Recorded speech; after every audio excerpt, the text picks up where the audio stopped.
அவனோட லவ் இருக்கட்டும். ஏய், நீங்களும் லவ் கிவ்னு ஆரம்பிச்சிடாதீங்க. சிக்கல்னு வந்துட்டாலே அது மலை சிக்கலா இருந்தாலும் சரி, அதை வெளியேற்றுறது தான் நல்லது. என்ன பிரச்சனை சொல்லு. லவ் தான் சார்.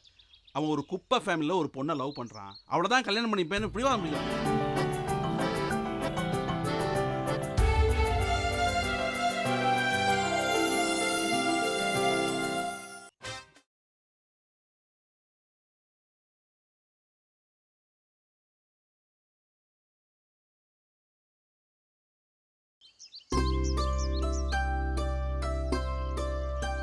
மனசை சுத்துறது வாழ்க்கை பூரா.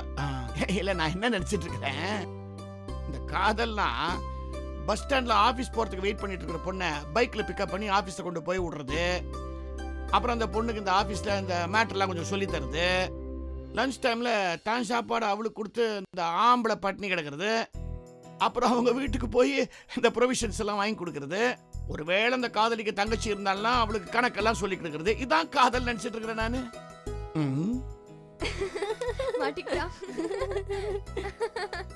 அப்பா, ஒருவேளை அந்த பொண்ணு அப்பா இல்லாத பொண்ணா இருக்கலாம்.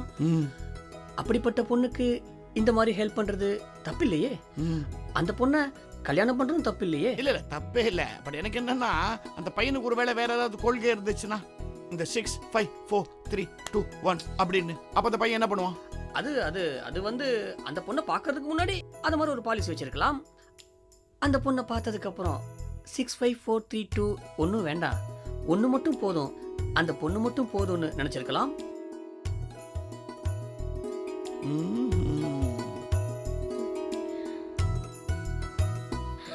அடப்பாவி.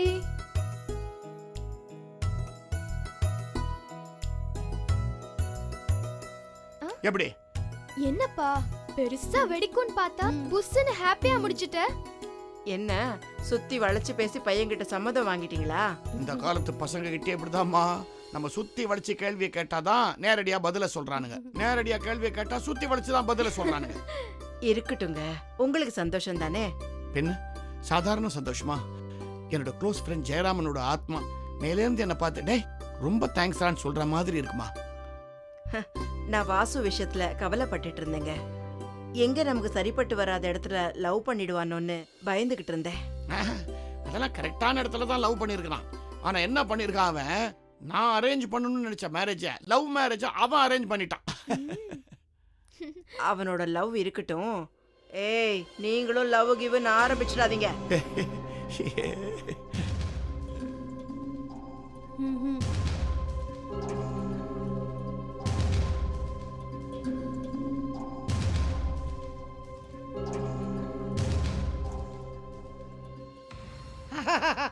என்ன ஆடியன்ஸ், என்ன ஆடியன்ஸ், என்ன கைத்தட்டல். ஹைதராபாத் கச்சேரிங்கிற ஃபீலிங்கே இல்லை. ஏதோ மயிலாப்பூர் சபாவில் கச்சேரி பண்ணுற மாதிரி இருந்தது. வெளியில் வந்து கபால்கோல் கோபுரத்தை தேடினா பார்த்துங்களேன். இந்த ஊரில் நல்லதை ரசிக்கிற நிறைய நல்ல உள்ளங்கள் இருக்காங்க. ஆனால் சில கெட்டவங்கள பற்றியும் நீ இப்போ தெரிஞ்சுக்கணும். அதுதான் ரொம்ப முக்கியம். கெட்டவங்களாவது ஊருது, இப்போ அது முக்கியம் இல்லை. 1 hour ஸ்டேஷன் போயாகணும். அதுக்குள்ளே சரோஜாவத்துக்கு போயிட்டு வந்துடலாமா? அது முடியாதே சுப்புனி. ஐயோ, அவள் வீடு இங்கேருந்து 15 கிலோமீட்டர் இருக்கு. அங்கே போயிட்டு போகிறதுனா உனக்கு லேட் ஆகிடும். ஐயோ, சரோஜாவை பார்க்கலன்னா ஹரிதாஸ் வருத்தப்படுவானே. அங்கிள், ஒருத்தர் சந்தோஷமாக இருக்கும்போது பார்த்தா அது நல்ல விஷயம். ஆனால் அவங்களே வேதனைப்பட்டு இருக்கும்போது நாம் போய் பார்க்குறது அந்த வேதனை இன்னும் கொஞ்சம் அதிகப்படுத்தும். யார் வேதனைப்படுறா? சரோஜாவா? ஆமாம் அங்கிள். என்ன சொல்ற? சரோஜா நல்லதானே இருக்கா? ஹரிதாஸ் என்னடானா தான் பொண்ணுங்கள்லையே சரோஜா தான் சந்தோஷமா இருக்கான்னு சொல்லிட்டு இருக்கான்.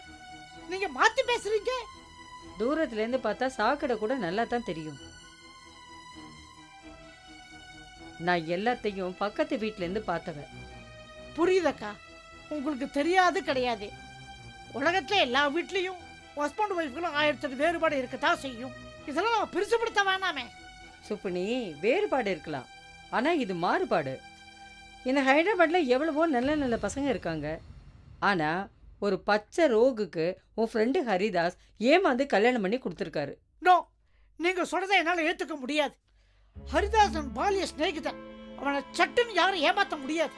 அவன் ஒருத்தனை பார்த்து நல்லவன் சொன்னால் அவன் நல்லவனாக தான் இருக்க முடியும். அங்கிள், உங்களுக்கு ஹரிதாஸை பற்றி மட்டும்தான் தெரியும், வரதனை பற்றி தெரியாது. அவன் ஊசியே இல்லாமல் நூல் கோர்க்கிற ஆள். அவ்வளவு கில்லாடி. ஃப்ராடு. இங்கே என்னெல்லாம் நடந்துச்சுன்னு உங்களுக்கு தெரிஞ்சதுன்னு வச்சுக்கோங்க, தாங்க மாட்டீங்க. என்ன சொல்ற நீ? என் கச்சேரியில் ஸ்ருதி சேர்ந்ததுன்னு சந்தோஷப்பட்டேன். சரோஜா சம்சார சங்கீதத்தில் தாளம் தப்பி போயிடுதா? ஆமா சுப்புனி, ஒரு 5 நிமிஷம் எதுவும் பேசாம நான் சொல்றதை கேளு. அப்புறம் நீ என்ன பேசணும்னு நினைச்சாலும் உனக்கு பேச்சே வராது.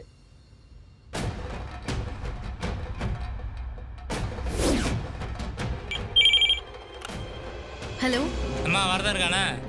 இல்லைங்க, அவர் பேங்க்குக்கு போயிருக்காரு. நான் பேங்க் வெளில இருந்து தான் பேசுறேன். உள்ளதான் இருப்பான். முதல்ல அவன்கிட்ட போன் கொடு.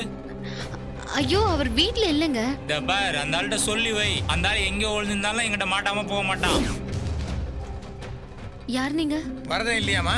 அவர் வீட்ல இல்லைங்க, பேங்க்குக்கு போயிருக்காரு. ஹலோ, உங்களதான். பேங்க்ல என்னமா வரேன்? என்ன மேல ஒளிஞ்சிட்டு போய் சொல்றானா? ஐயோ இல்லைங்க, உண்மையிலே அவர் வீட்ல இல்ல. இந்த மாதிரி 1000 கதையை நான் பார்த்திருக்கேன்.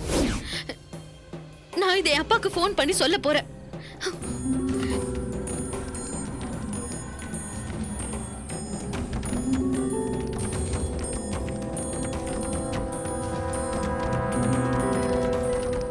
என்னம்மா, ஃபோன் டிஸ்கனெக்ட் ஆயிருச்சா?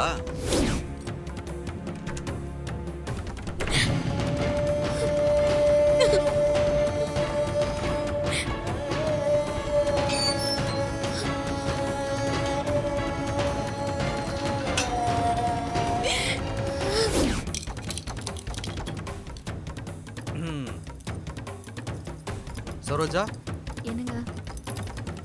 பாத்தியா, பின்பக்க கதவையும் பூட்டு போட்டேன். அம்மா.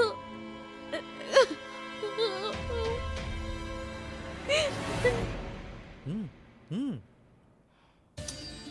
ம். என்னால நினைச்சு கூட பார்க்க முடியல. நான் விதவையா இருக்கணும்.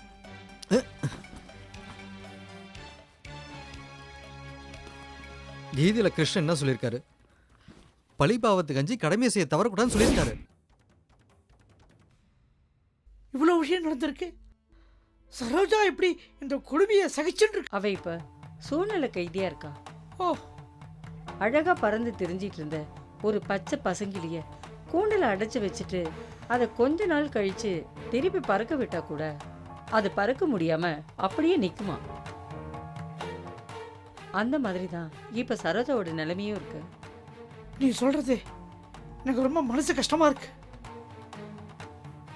அவங்க வீட்லேயும் சரோஜா தான் ஜாலியான பொண்ணு. நாங்கெல்லாம் கார்ட்ஸ் ஆடும்போது மாமா இந்த கார்டு போடுங்கோ இந்த கார்டு போடுங்கோன்னு சஜஸ்ட் பண்ணுவா. ம், ரொம்ப கெட்டிக்கார பொண்ணு. அவளுக்கு இவ்வளோ கஷ்டமா? மனசு ரொம்ப வேதனையா இருக்கு. இப்ப சரோஜாவுக்கு தேவை அனுதாபம் இல்லை, உதவிதான். ஆத்துல ஒருத்தவங்க விழுந்துட்டாங்களேன்னு அவங்கள பார்த்து வருத்தப்படக்கூடாது. அவங்களுக்கு கையை கொடுத்து உதவி செய்யறது தான் ரொம்ப முக்கியம். சுப்புனி, இப்ப சரோஜாவை காப்பாத்துறதுக்காகவே உன்னை இங்க கடவுளை அனுப்பியிருக்காருன்னு நான் நினைக்கிறேன். இங்க நடக்கிறதுல நான் உங்ககிட்ட சொல்லிட்டேன். நீ தான் ஹரிதாஸ் கிட்ட இந்த விஷயத்தை எடுத்து சொல்லணும். ஓ, நான் ஹரிதாஸ்ட இந்த விஷயத்த சொல்லணுமா? ம், சொல்றேன், சொல்லித்தானே ஆகணும். சரோஜா நிலைமையை பார்க்கும்போது எனக்கே அடிவயிறு பத்துட்டு வருது. மகா பாபி. இத பாரு. பாவம். ஹரிதாஸ்க்கு ரொம்ப ரொம்ப குழந்தை சுபாவமாச்சே, உணர்ச்சிவசப்பட்டுருவானே. வேற என்ன பண்றது சுப்புனி? உடம்பு வலிக்குமேனு ஆபரேஷன் பண்ணிக்காம இருக்க முடியுமா? மனசு வலிக்குமேனு உண்மையை சொல்லாம இருக்க முடியுமா? இப்போதைக்கு சரோஜாவுக்கு நீ போய் உண்மையை சொன்னாதான் இங்க இருக்கிற பிரச்சனையிலேருந்து ஒரு வழியா விடிவு காலமே கிடைக்கும். அது உன்னோட பொறுப்பு சுப்புனி. உன் ஃப்ரெண்டு தானே ஹரிதாஸ், நீ சொன்னதான் அவர் நம்புவாரு. சொல்றேன், சரிம்மா, கட்டாயம் சொல்றேன். நான் ஒரு தம்புரா வித்வான், பாட்டுக்கு சுருதிய லயமும் சேர்க்கிறவன். சரோஜா வாழ்க்கையில சுருதி எழுந்து நிற்கிறான். சுருதி சேர்த்து அவ வாழ்க்கைய மலர செய்ய வேண்டியது என் பொறுப்பு. அவ படுற வேதனையை ஹரிதாஸ்ட சொல்றேம்மா. அது மூலமா அந்த குழந்தைக்கு ஒரு நிம்மதி கிடைச்சா எனக்கு சந்தோஷம். ஏண்ணா ஆ, இன்னைக்கு பாட்சாவை பார்ப்பீங்களா? எங்க ஆபீஸ்ல நிறைய பாச்சா இருக்கான். திருவள்ளிக்கணி முழுக்க பாச்சா இருக்கிறான். யார சொல்ற நீ? அந்த திருவல்லிக்கேணியில் இந்த கோவிலில் டெம்பிள் லிவிங் பாட்சா. ஓ, யோ பாச்சாதி பெருமாள் அவ்வளவு கேஷுவலா சொல்றியா நீ? இந்த பாரு, நான் ஆபீஸ் போறதுக்கு முன்னாடி அவருக்கு ஒரு செல்யூட் அடிச்சுட்டு தான் போவேன். நீங்கள் செல்யூட் அடிக்கும்போது கூடிய சீக்கிரமே இந்த சந்தானகிருஷ்ணனை மேலே கூட்டு போக சொல்லுங்கள். தாராளமா. யோ, என்ன சந்தானம், ஏன் இவ்வளவு விரக்தியா பேசுற? என்ன விஷயம்? என்ன சார், இவ்வளோ சின்ன மூலையில் இவ்வளோ பெரிய பிரச்சனை வந்தால் நான் என்ன பண்ணுவேன்? அதான் பெரியவங்க சொல்லியிருக்கிறாங்க, மூளைக்கு ஏற்ற பிரச்சனையை வச்சுக்கணும். உன்னால இனிமே மூளையை பெருசு பண்ண முடியாது. பிரச்சனையை சின்னது பண்ணிக்கா. அதான் சார் உங்களை தேடி வந்திருக்கிறேன். எனக்கு வீட்டில் ஒரு சிக்கல், அதை நீங்கள் தான் சார் தீர்த்து வைக்கணும். சிக்கல்னு வந்துட்டாலே அது மலை சிக்கலா இருந்தாலும் சரி, அதை வெளியேற்றுறது தான் நல்லது. என்ன பிரச்சனை சொல்லு. லவ் தான் சார். அவன் ஒரு குப்பை ஃபேமிலியில் ஒரு பொண்ணை லவ் பண்ணுறான். அவளை தான் கல்யாணம் பண்ணிப்பேன்னு பிடிவாதம் பிடிக்கிறான் சார். அது வயசு கோளாறியா? அப்படிதான் இருக்கும். நீ உன் பையனை என்கிட்ட அனுப்பு, நான் அவனை பக்குவமா பேசி அட்வைஸ் பண்றேன். சார் லவ் பண்ணுறது என் பையன் இல்லை சார், என் தம்பி கல்யாணம் சார். ஓப்பன் கிரவுண்டா?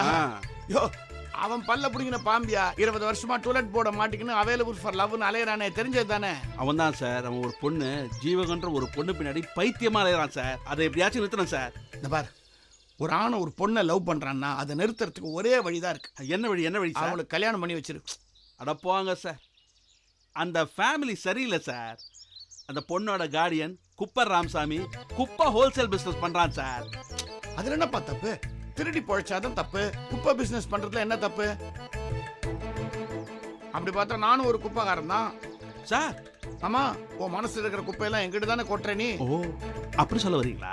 அதில்ல சார், அந்த ஜீவகம் இவனோட ஃபிகருக்காக லவ் பண்ணல சார், இவன் சொத்துல இருக்கிற ஃபிகருக்காக லவ் பண்றா. ஓஹோ, பட் இருந்தாலும் சந்தானம், இந்த கல்யாணங்கிற சடங்கை ஏன் கால் கட்டுன்னு சொல்றாங்க தெரியுமா? கல்யாணத்துக்கு அப்புறம் இந்த ஆம்பளைங்களோட காலு கண்ட இடத்துக்கு போகக்கூடாது, கட்டி வைக்கணுமா. அதான் நீ இவனுக்கு சீக்கிரம் ஒரு கல்யாணத்தை பண்ணிடுறது நல்லது. அப்பதான் பிரச்சனை வராமல் இருக்கும். சார் அது தெரியும் சார், அதுதான் சார் உங்க உதவியை கேட்டு வந்திருக்கிறேன். பா சந்தானம், நான் பேங்கர் தான், மேரேஜ் புரோக்கர் கிடையாது. வேணுன்னா ரிட்டையர் ஆனப்புறம் இந்த வேலையை பார்க்குறேன் நான். ஐயோ சார், நாங்க இன்னொரு பொண்ணை பார்த்து வச்சிருக்கோம் சார். ரோஜான்னு ஒரு நல்ல குடும்பத்து பொண்ணு சார். அந்த பொண்ணை அவனுக்கு கல்யாணம் பண்ணி வைக்கலாம்னு பார்க்குறோம். இதுல என்ன பிரச்சனை? அடுத்த முகூர்த்தத்திலே கல்யாணத்தை முடிச்சிருங்க. அதில் சார் உங்களுக்கு எங்கள் குடும்பத்தை பற்றி தெரியும், மிடில் கிளாஸு. அந்த ரோஜா பணக்கார வீட்டு பொண்ணு. ஒரு வாட்டி அந்த பொண்ணை பார்த்து கான்டாக்ட் சர்டிஃபிகேட் கொடுத்துட்டீங்கன்னா டேட்டை ஃபிக்ஸ் பண்ணிடலாம். ஏன்பா, வாழ்க்கை பூரா சேர்ந்து வாழறவங்கள பற்றியே நம்மளால் கான்டாக்ட் சர்டிஃபிகேட் கொடுக்க முடியல. ஒரே ஒரு மீட்டிங்கில் எப்படிப்பா அந்த பொண்ணை பற்றி சர்டிஃபிகேட் கொடுக்க முடியும்? சார், பேங்க்ல லோன் கேட்டு வரவங்கள மூஞ்ச பார்த்த உடனே சவுண்ட் பார்ட்டியா இல்லையான்னு கண்டுபிடிக்கிறீங்களா? அதே மாதிரி இந்த பொண்ணை ஓகே பண்றேன்.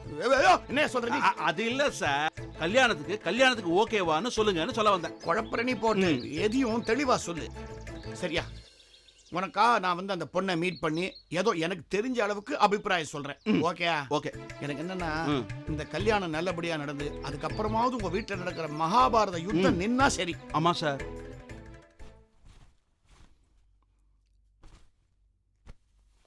பகாரு, சாப்பிட்டியா? என்ன அக்கறையா கேக்குறீங்க? இல்லம்மா, எங்க ஆபீஸ் இந்த பேங்க்ல இந்த அக்கௌண்டன்ட் வேலைங்கிறது ஒரு தேங்க்லெஸ் ஜாப் எனக்கு கிடைச்சிருக்குது. அந்த மாதிரி வீட்டில் இந்த ஹவுஸ் ஒய்ஃப் வேலை ஒரு தேங்க்லெஸ் ஜாப். எல்லாரையும் சாப்பிட வைப்பீங்க, நீங்க சாப்பிட மாட்டீங்க. அதனால கேட்டேன். நீங்க கேக்குறது எனக்கு சந்தோஷமா தான் இருக்கு. ஆனா நான் விரதம் இருக்கிற நாளா பார்த்து கேக்குறீங்களே. வியாழக்கிழமையில் இன்னைக்கு விரதம் இருக்கிறனால பங்காரு நானும் கேட்கணும்னு இருந்தேன்.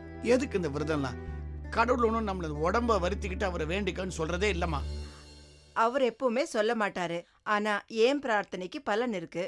இல்லனா நீங்க 3வது ஜென்மம் வாழ்வீங்களா? அது என்னது 3வது ஜென்மம்? ஆமா, ஹைதராபாத் போகாம தடுத்தது ஒரு ஜென்மம். அன்னைக்கு வண்டி உங்களை இடிக்க வந்தப்போ ஒரு பையன் உங்களை காப்பாத்தினான் இல்லையா, அது 2வது ஜென்மம்.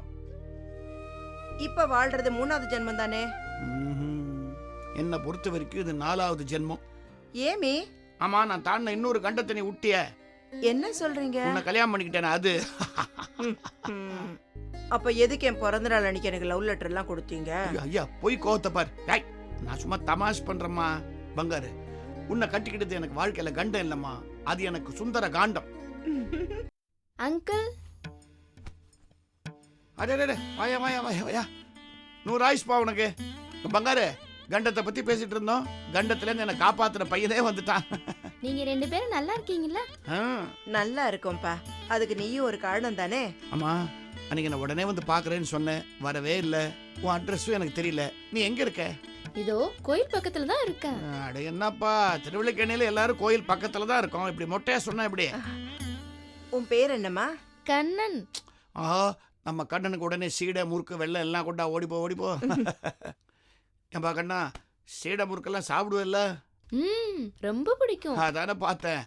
கண்ணன்னு பேர் வச்சிருக்காங்க உனக்கு. இதெல்லாம் பிடிக்கலன்னா எப்படி? உக்கார்.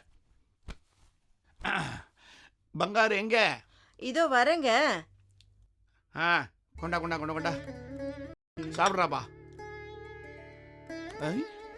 ஆஹா, என்னையா பார்க்கும்போதே சாப்பிடணும் போல இருக்கு. ஆடுங்கப்பா, நல்ல விளையாட்டு கண்ணனா இருக்கிறான். உங்க அப்பா என்ன பண்ணிட்டு இருக்கார்? மாடு வச்சிருக்காரு. மாடு? இங்க நாகோஜி தெருவில் இந்த யாதவர்கள்லாம் இருக்காங்கல்ல, அவங்க வீட்டு புள்ள போல இருக்கு. ஓஹோ தம்பி, நீ தான் அவரை காப்பாத்திருக்கேன்னு அடிக்கடி நினைப்பாரு. உன்னை பார்க்கணும்னு நாங்கெல்லாம் ரொம்ப ஆசைப்பட்டோம். வீட்ல யாரும் இல்லாத நேரத்துல வந்திருக்கியப்பா. கண்ணன் கெட்டிக்காரு. எல்லாத்துக்கும் ஸ்டாண்டர்டா ஒரு சிரிப்பு ஒன்று வச்சிருக்கான்.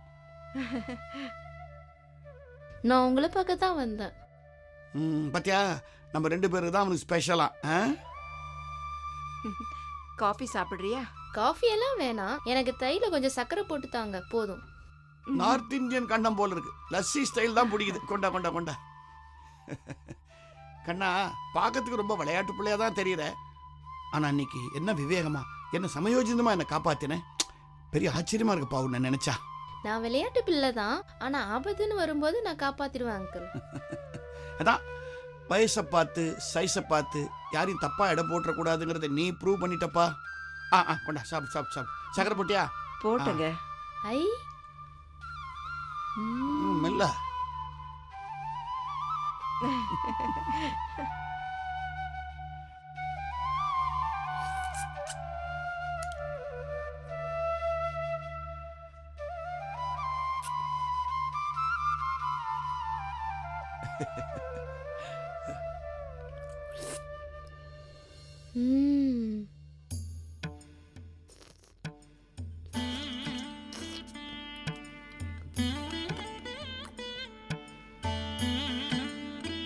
ஏ கண்ணா, என் பேர ஒருத்தர் இருக்கான், உப்புலின்னு பேரு. அவனும் தயிர் சாப்பிடும்போது இப்படிதான் வாயெல்லாம்.